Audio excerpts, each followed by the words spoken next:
Recording by आशिक music Majhauli चौक मुजफ्फरपुर।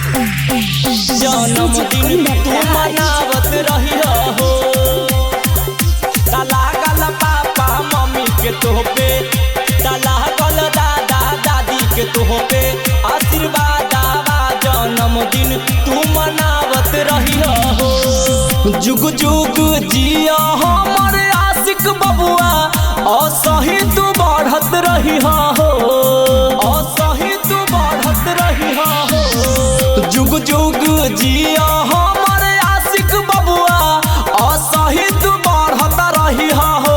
तला गल पापा मम्मी के तोहपे आशीर्वाद आवा। जन्मदिन तू मनावत रही हो, तला गल दादा दादी के तोहपे आशीर्वाद आवा। जन्मदिन तू मनावत रही हो,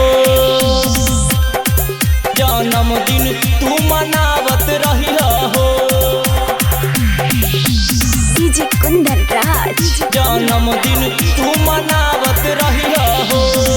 बड़ी फुर्सत से तोहके बनवले भगवान हो, अपना जिंदगिया में कमई हो बबुआ नाम हो, कमई हो बबुआ नाम हो। बड़ी फुर्सत से तोहके बनौले भगवान हो, अपना जिंदगिया में कमई हो बबुआ नाम हो।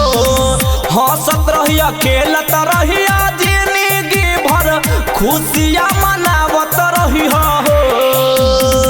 हंसत रहिया खेलत रहिया जिंदगी भर खुशियाँ मनावत रही हो। तला गल दादा दादी के तोहपे आशीर्वाद आवा। जन्मदिन तू मनावत रही हो, तला गल पापा मम्मी के तोहपे आशीर्वाद। जन्मदिन तू मनावत रही हो, जन्मदिन तू मनावत रही हो। डीजे कुंदन राज जन्मदिन तू मनावत रही हो। जैसे यशोदा वासुदेव के लाला नामा, करी हऊ जियार बाबू अपना अंगनावा, अपना अंगनावा।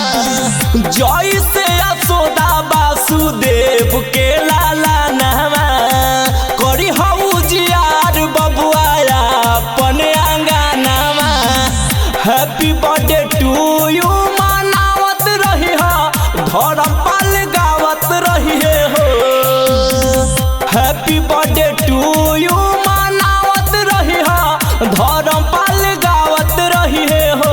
तला गल चाचा चाची के तोहपे आशीर्वाद आवा। जन्मदिन तू मनावत रही हो, तला गल मम्मी पापा के तोहपे आशीर्वाद आवा। जन्मदिन तू मनावत रही हो, जुग जुग जिया हमर आशिक बबुआ, असही तू बढ़त रही हो।